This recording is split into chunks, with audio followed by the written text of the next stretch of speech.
sponsored by the Securities and Exchange Commission of Nigeria.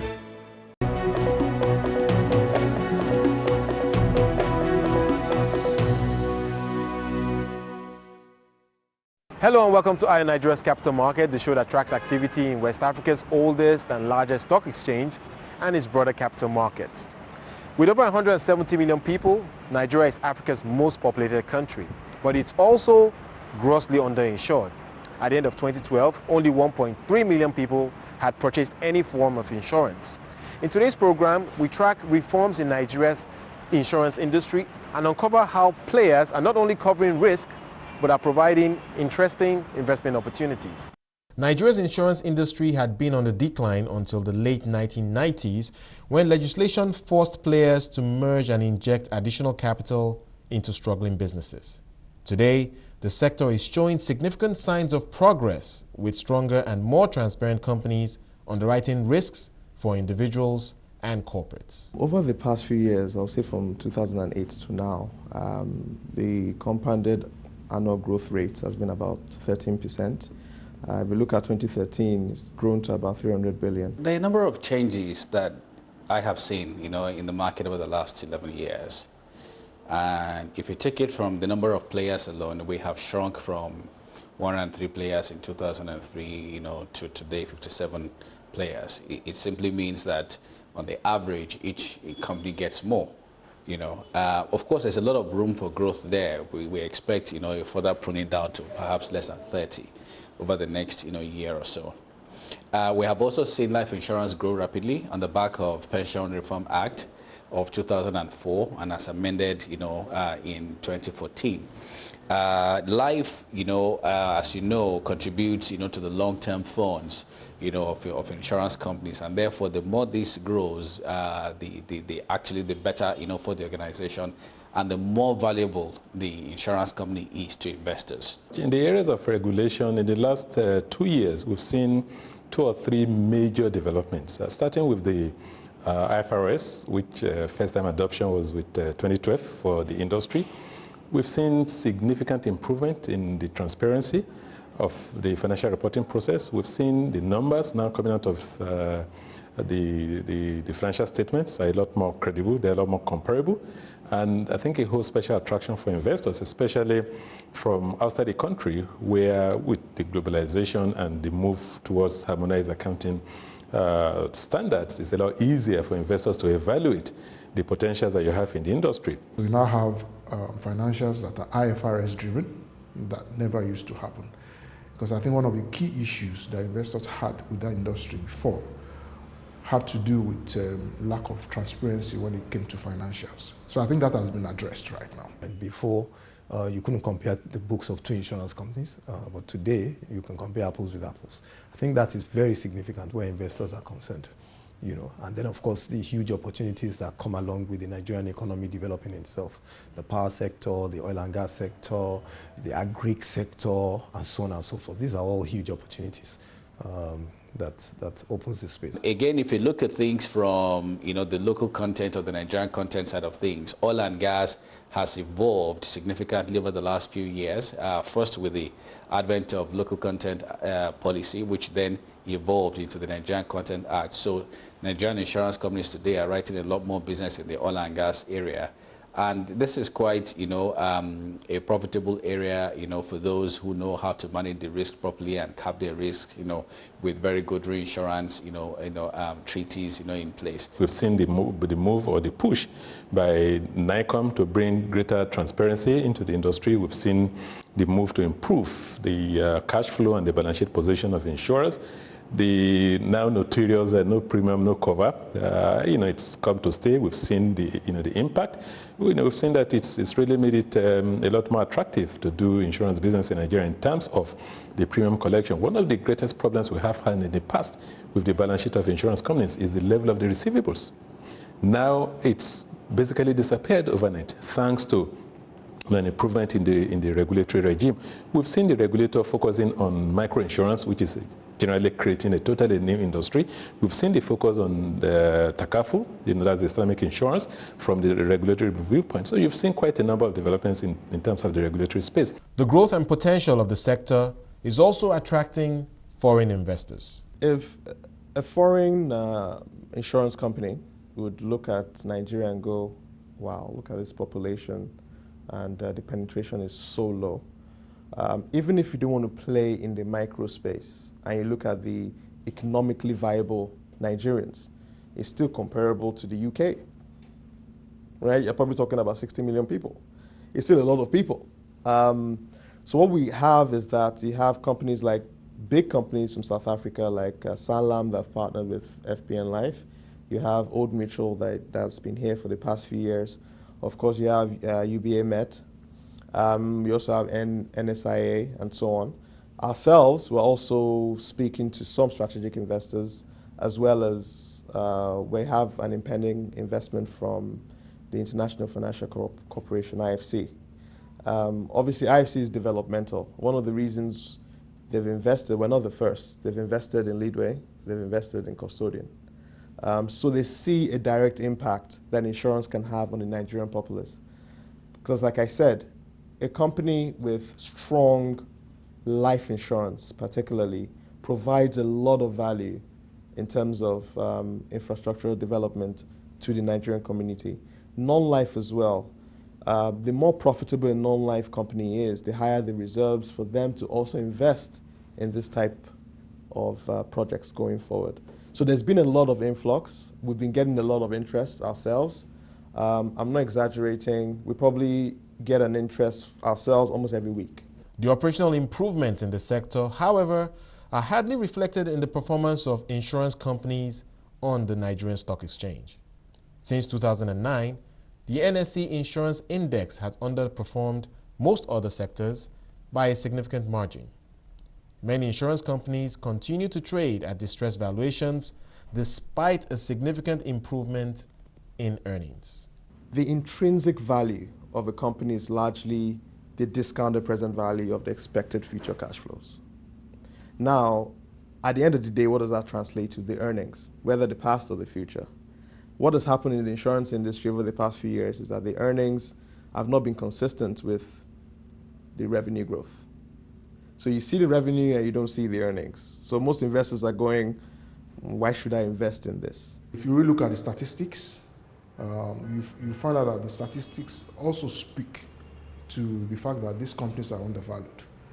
For instance, if you look at quite a number of these insurance companies, you find out that trading on multiples of 3 and below. Quite a number of them are in that category. And if you compare that with their contemporaries, even in Africa, you find that this is grossly undervaluation. You need to look at the sector from the sentiment that is being priced into that sector now because of the disappointment of investors in the last 3-4 years. You would remember that a good number of the insurance companies are still in loss positions. For example, you see the likes of Consolidated Hallmark even slipping back into loss position in 2013. And of course, you see even winning earnings from the likes of Prestige Insurance, for example. But of course, I think one important thing is the fact that investors need to actually look at it from a company perspective and not just from an industry perspective. And I give a simple instance of Custodian Allied Insurance. Following the merger with Crusader Sterling, that now gives them exposure to not only life insurance business, they used to be just a general insurance business before that acquisition. But of course, now they have a life insurance business and they also have exposure to the pension industry, which you agree with me. It's a very, very significant opportunity for them going forward, given the strong growth opportunities that we see in the pension industry. What you find is that with some of the changes that the regulator has done, especially with the implementation of IFRS and no premium, no cover, what that gives you is that you can easily compare insurance companies and also be guaranteed that the earnings of the insurance company is real. And we also believe that there's not a lot of communication from the insurance company to the investing public. Some of our competitors have been doing that a lot lately. We are also doing that, starting to do that. Part of the key things as well is the understanding of the insurance business, both short-term and long-term, or life and non-life. Why? They have different fundamentals, which sometimes you cannot see in a financial statement. So for life insurance, like we deal in, one of the biggest in, we have something we call embedded value, which is the true value of a life insurance company, which you cannot see in a financial statement. But where the regulation is going to is that embedded value will be part of the annual reports at some point. What I'm saying is, if you're looking at the multiples that look at the future, such as PE and so on, there's not a lot of confidence in the earnings capacity of the insurance industry for other reasons as well, which could be market. In terms of the insurance penetration itself has not been as aggressive as we would have thought. Also the leadership teams in insurance companies as well, compared to the banks, for example, which is changing. So they're getting people now that can speak to the investment community and communicate what an investor would like to see. There's a lot of intrinsic value. We're talking about the interest, significant interest, and you've seen quite a number of them coming into the country from the outside the country.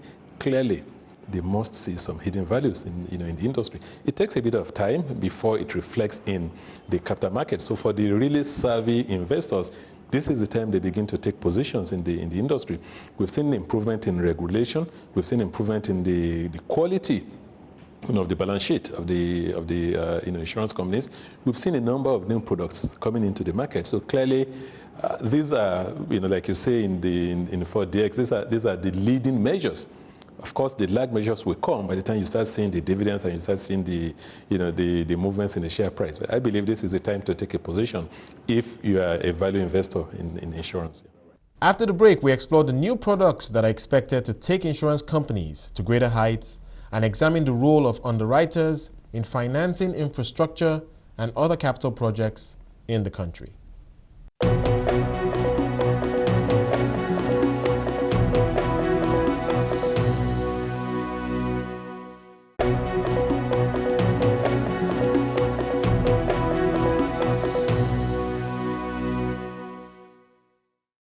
Welcome back to Iron Nigeria's capital market. Following decades of seeming inactivity in Nigeria's insurance sector, it now seems firmly on the path of sustainable growth. But despite consistent growth in insurance premiums across the industry, for example, the penetration of insurance products remains low relative to several other large African economies. Research conducted in 2012 indicates that Nigerians clearly require insurance products, with 62% of those surveyed pointing to death and serious illness as key risks having the greatest impact on household finance. Given the potential of the market, insurance companies must now design the appropriate products that appeal to a wide range of income levels and the country's demographics. 10 years ago, 90% of the products in this country, insurance products, were distributed by brokers. And as you know, brokers are highly skilled, insurance professionals who, by the reason of their training, are really more, positioned to assist the corporate market and not really, the individuals, because they also tend to be small firms, with only one shop, and it's really not practical for them, to help, the millions or tens of millions of people who would like to buy insurance. When you look at the demographics in Nigeria, there's still a lot of people below the poverty line.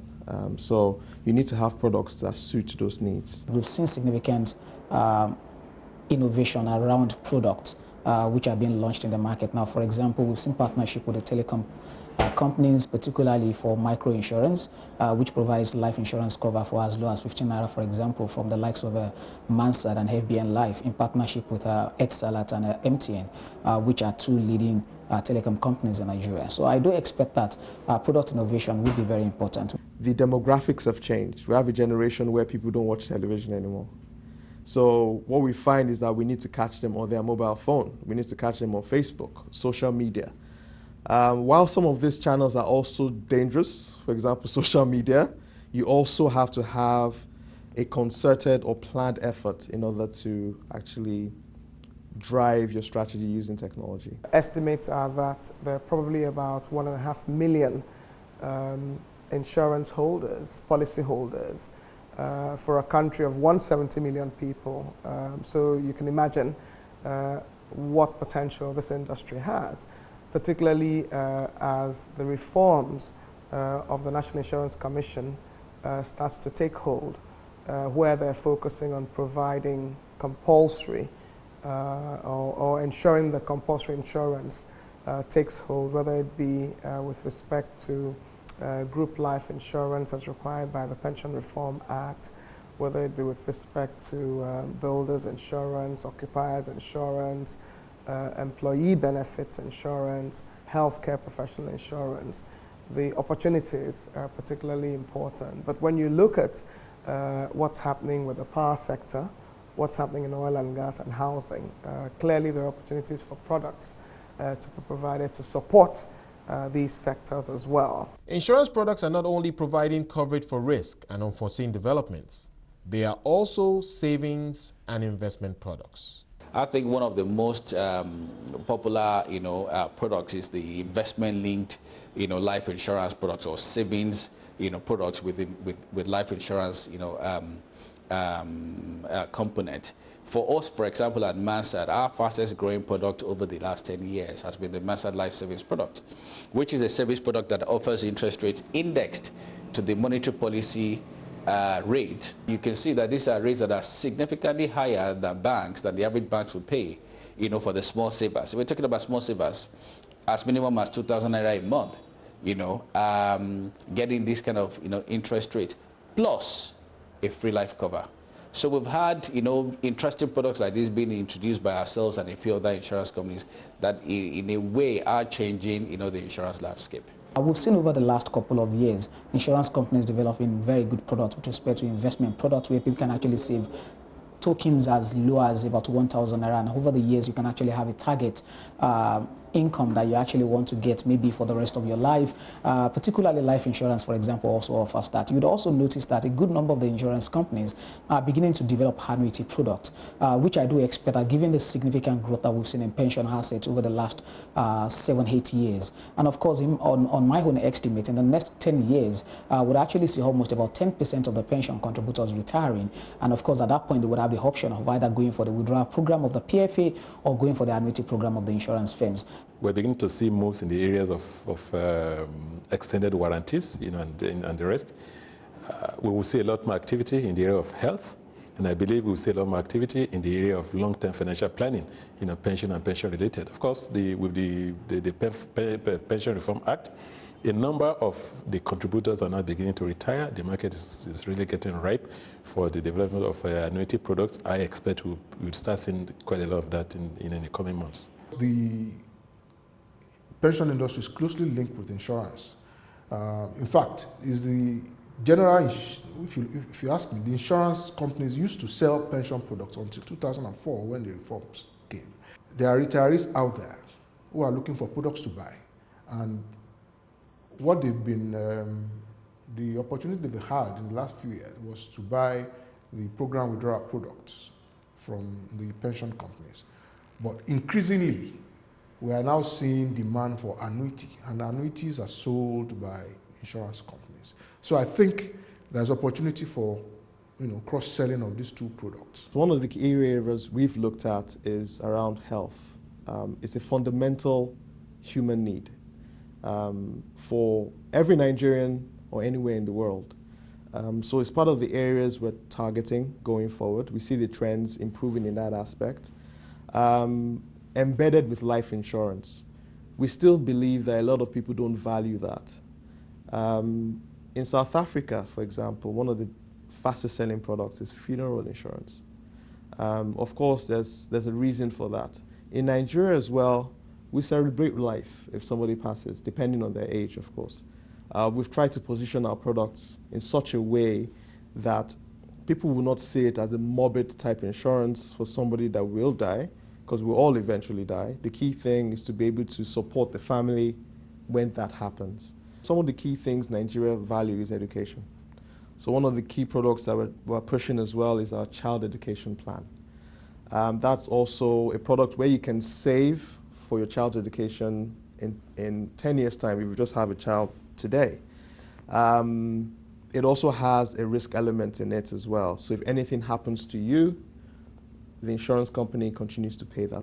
Where a lot of people don't know we can actually provide some level of, I would say, indemnity, not completely, especially for life, would be things like loss of job, loss of income, which are products where, for example, you take a mortgage today.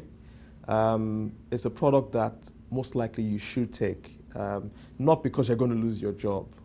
We're very positive people, and we also believe that nothing is going to happen. But the truth is, things happen. Partnerships with companies in other industries and technology are playing an important role in the evolution of insurance products. If we're going to have financial inclusion of any form, and we're going to get to the bottom of the pyramid, it's not cost effective to chase potential insureds. So technology is going to be the access point, so to speak, that a lot of people will be able to reach insurance companies and be able to purchase products that they are interested in. For you to serve the mass market profitably, you have to manage your distribution costs. And managing your distribution costs, technology has a very, very big role to, to play in that. The traditional insurance distribution mechanism is not suitable for the mass market. Our technology has been, in other developed markets especially, you find that they have what they call an omni-channel strategy. So where you can buy your policies online, you can buy them on your phone, you can buy it face-to-face, you can buy it over the phone. All these channels are completely integrated using technology. What does technology provide? For the agency force like we have, what you want to do is to be able to close a sale as quickly as possible. So what we're doing with our agents, for example, is to give them tablets where they can actually discuss with the customer and actually identify their needs, put it in the tablet, and to actually suggest the type of products that will suit the customer. What has technology provided, even in the back end? For retail products, there's a lot of transactions. So what you find is that you need technology, especially as an engine, to drive your innovation. There's been a lot of change around mobile telephony. If you look in Kenya, for example, with M-Pesa and so on, I would say it's not been entirely successful in Nigeria yet, but I think it will catch on. We see the future as belonging to the company that's able to really respond to the needs of the market. The Airtel insurance covered by Cornerstone is a revolutionary product in this market. It is unique. It is indeed truly, truly innovative. Within the first 6 weeks, we registered more than 300,000 subscribers, to the product. And it's growing, almost like signing on 10,000 every day. And that is just the beginning. We see it as creating a totally new product, totally new industry. Because more than 90% of the subscribers in this case are just experiencing insurance for the very first time. We last year launched the pilot, scheme, with MTN, where we are, selling, the life insurance cover under, Yellow Life program. And it's been a huge success story in terms of how many people, who had never bought insurance in their lives, who have been given the opportunity to buy insurance, simply with their phone. This has eliminated distance, this has brought about convenience, and this has brought about a deepening of insurance penetration, in the country. But I think the new trends is going to be ability to be able to reach potential insureds and reach them at their place of convenience. Situation whereby you walk into game, you can buy insurance, you walk into ShopRite, you can buy insurance, you go to a petrol station, you can buy insurance. On your mobile phone, you can tap on an app and buy insurance. So it's all changing. And, as the regulator also catches up with these concepts, we're already seeing it with telecommunication companies also acting as channels of distribution. So it's a continuous thing that I believe that as we move on, there won't be any barriers. Insurance also plays a critical role in capital formation in Nigeria. You expect a lot more long-term capital to flow into the insurance industry. And clearly, the insurance financial structure is more suited to long-term financing than the banks, where their funding is essentially short-term. So going forward, you start seeing a lot more from the insurance sector in terms of financing the real sector, in terms of financing the longer-term projects in the economy. Insurance is absolutely essential for the transformation of the Nigerian economy, and particularly for the capital markets, for a number of reasons. First, insurance provides a domestic institutional investor base that can basically participate actively in the capital markets. What the industry or the regulators should actually push for is growth in the life insurance space, because that's where you're going to get those long-term funds. If you're going to improve the participation of insurance company infrastructure, tie it to the duration of the contracts that they have. We are looking for the type of infrastructure type projects over the next few years, which you know there's a huge need in the country. So it benefits us as well, because the better you can make the roads, the less claims you also pay on motor insurance accidents. In developed markets, insurance is a national concern. Nigeria needs to get to that point. The combination of stricter enforcement of rules by regulators and improved financial reporting has put insurance companies in Nigeria on a more solid footing. But challenges remain, with the biggest being low awareness and widespread skepticism among the minorities that appreciate the value of insurance products. These challenges are driving product innovation in the industry and keeping the regulators under pressure to create an enabling environment for the insurance business to thrive. Success will be crucial to having insurance provide the much-needed long-term funds that will build Nigeria's infrastructure. Wale Famrewa, CNBC Africa.